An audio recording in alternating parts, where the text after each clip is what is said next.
I've got more secret combos you can use to take down enemies faster. There's also a simple way to get smoother parkour and movement with Naue, and I didn't realize for a while, but there is actually a way to control which permanent perk you get on some of your best gear. But first, you're gonna want to know how to find these hidden legendary chests to get a bunch more legendary gear. Of course, you already know about the legendary chests locked away in castles. Those require you to kill a few samurai Daisho, but there's over 30 more chests scattered around the open world that don't require anything except finding them. The trick is they're almost always close to viewpoints, so anytime you're at a viewpoint, I highly recommend you hold L2 to observe and scan the surrounding area to see if there's a gold loot indicator nearby. You won't find one at every viewpoint, but a bunch of them do have a legendary chest close by. Usually it's tucked away somewhere you wouldn't just stumble across, so scanning is definitely the best way to find them, and there's at least 30 of these in the game. So you definitely don't want to miss out on all that easy legendary gear.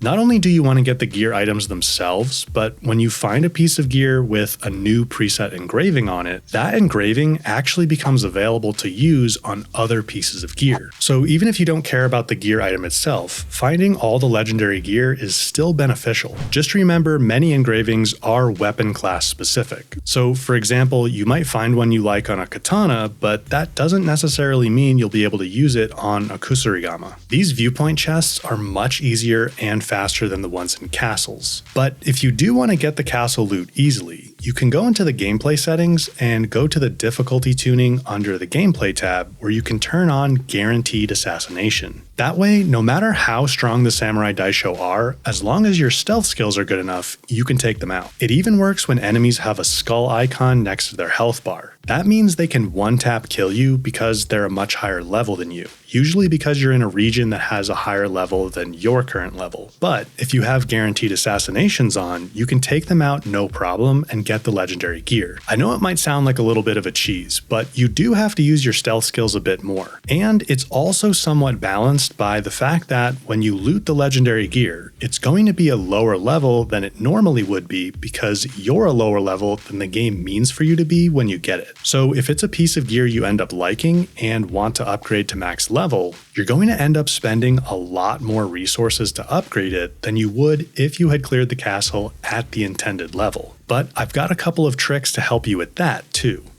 For one, I didn't realize until later that each time you go to upgrade, the first few levels of the upgrade are more expensive than the higher ones. So that means if you upgrade a piece of gear just a few levels at a time, you're going to spend way more resources upgrading it over its entire lifetime compared to if you just upgraded a bunch of levels at once. In other words, it's better to upgrade a lot of levels in one shot than to do a few at a time. The other way to efficiently upgrade is to use pieces of gold. You need just one of these to take any piece of gear from its current level all the way up to your current level. There are some regular missions and also contracts that reward you with gold, but the best way to get it is to make sure you complete the Animus Project missions, which you can get to by opening the map, holding this button right here, and then opening the active project. In here, you can claim any rewards you've already unlocked and see what you need to do to progress further and pick up more gold pieces. But you're also going to need a lot of resources and mon for upgrades and gear purchases.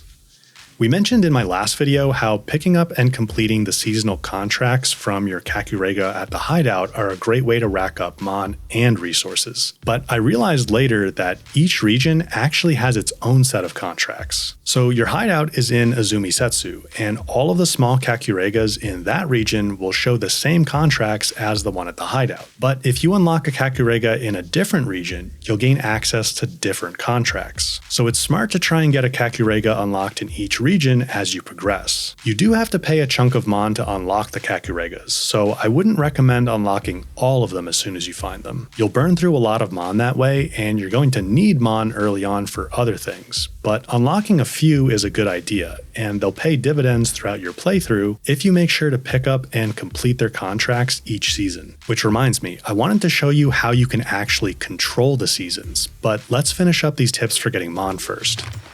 In addition to killing Samurai Daisho and looting everything you can find in castles, hunting down Ronin is a great way to get mon too. They drop at least a few hundred mon each, sometimes close to 1,000, and if you sneak up on them, you can often take them down in one shot. I like farming them on the west side of Amagasaki Castle, where they seem to spawn a lot. That's actually a great Kakurega to unlock early, by the way, to give you easy access to these Ronin. And you'll also want to prioritize unlocking the Kakurega in Katsuragi in the Yamato region. That one is right next to an ornament merchant where you can sell off extra resources and gear you don't need for lots of mon. You probably don't want to start using this method until later on, especially with the resources, because you're going to need a lot of those for buildings in the hideout and upgrading gear. But once you start building up a big pile of low rarity weapons you never use, I find it's much better to sell them off for mon than deconstructing them for just a tiny amount of resources.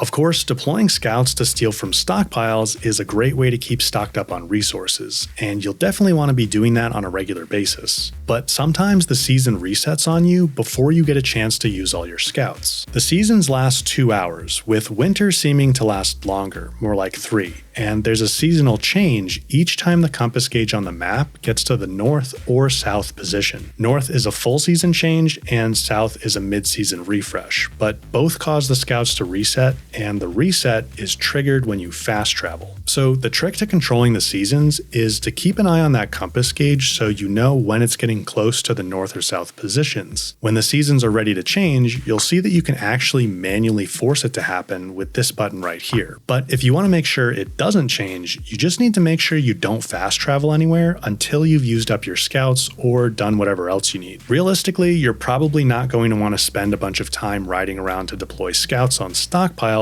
before every single season change. Sometimes you might want to do that, but I think the best way to optimize scout usage is if you've got some left over before the season's about to change, just use them to locate targets on the map more precisely. Set a few objectives as active and then deploy the scouts to instantly gain some intel right before the reset.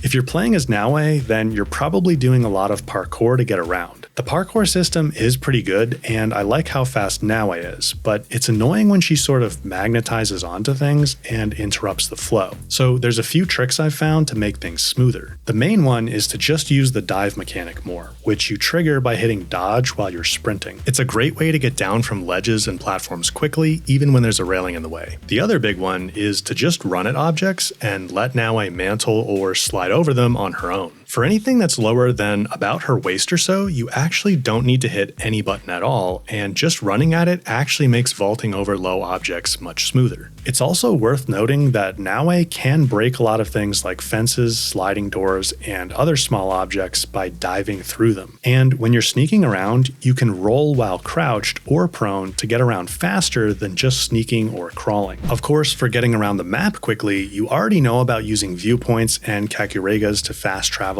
and the hideout fast travel point will always take you back to the stables. But I didn't realize for a while that you can actually also fast travel to the hideout by hovering over one of the buildings shown in the objectives menu. And you'll also notice by hovering over one of those that you can check what resources you need for upgrading different buildings here too, which is very convenient. But let's get back to those samurai daisho in the castles for one of the combat tricks I wanted to show you. If you don't like the idea of using the guaranteed assassination setting, then you might be more interested in nailing samurai daisho straight in the face to kill them with one shot with kunai. This becomes possible once you upgrade your kunai enough with the abilities in the tools mastery tree. It's a pretty small hitbox to nail them in the face, so it's definitely satisfying when you get it. Oh, and we mentioned in my last video how you can get kunai back by walking over the bodies of enemies you've killed with them, but you can actually pick up kunai off the ground anywhere. So even if you miss your throw, as long as you know roughly where that kunai went, you can go get it later. Another tactic for taking down tougher enemies involves using the lightning kicks ability, which lets you knock down enemies with a kick, and then you can follow up with a powerful ground attack for easy damage. For more general combat, I've also found it's really good to get in the habit of using the dodge attack passive ability with Naue's katana. Repeatedly dodging and then coming in for quick attacks keeps you pretty safe while still continuing to deal damage and keeping the pressure on enemies. Although they often fall into a blocking state when you do this, so you'll want to mix in an R2 hold posture attack when they start doing that to break their block. Or if you've got enough adrenaline, using one of your active abilities is always a good idea in that situation too. Of course, getting enemies into the glowing vulnerable state is really important in combat as well, and it's pretty straightforward how you trigger those by parrying. But as the game tells you, you can also get them by dodging at the last second to avoid a red unblockable attack. But even if you time this right, you often won't trigger the vulnerable state. And that's simply because you have to be very close to the enemy when you dodge for it to work. So it sounds a bit counterintuitive, but when you can, it's actually best to dodge towards or past an enemy when they go for a red attack. You have some iframes during the dodge animation, so you're actually safer than you think, and this keeps you close enough to trigger the vulnerable state. Not to mention, it keeps you close so you can easily follow up with an R1 hold attack too, which is the optimal way to deal damage to an enemy in the vulnerable state.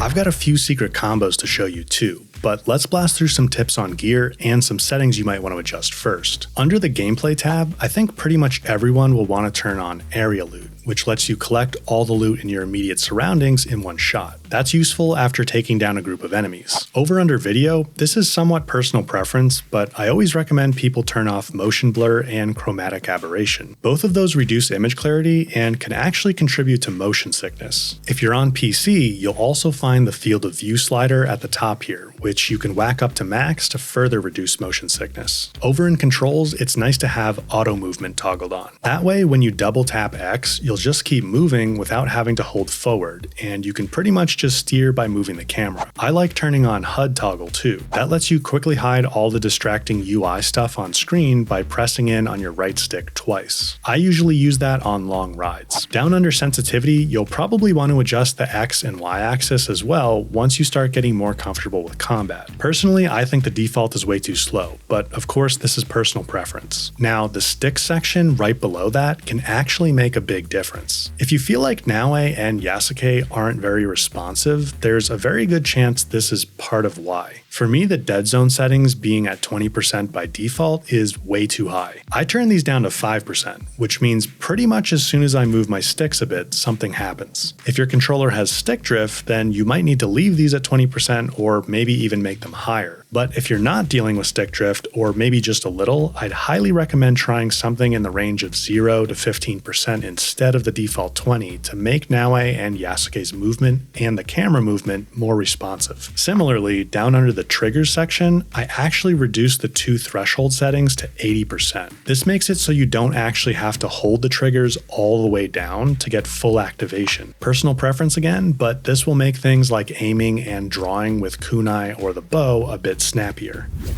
Speaking of gear, you're eventually going to get lots of purple items, and you'll notice some actually have a highlighted gold stat. That indicates the stat is higher than the normal maximum, so you'll probably want to hang on to those items for the endgame so you can play around with using them for powerful builds. And keep in mind, a lot of merchants sell great gear too. You shouldn't just rely on getting gear from quest rewards. In general, you don't need to wait for a particular quest to unlock a new weapon class. Once you're past the opening hours of the game, you can just go buy whatever weapons you want. And that's true for engravings too. Merchants actually sell some really good engravings, so you'll want to check in with them regularly for those as well. And when you do, it can be worth switching between characters to check with both Naoe and Yasuke because the available engravings will change depending on which character you're playing as. But maybe the most broken trick with engravings and gear is one that lets you have some control over which preset engraving you get when looting a chest. To do this, you'll want to save right before looting a chest. Then go ahead and loot it and check to see what engraving is included on the gear you loot.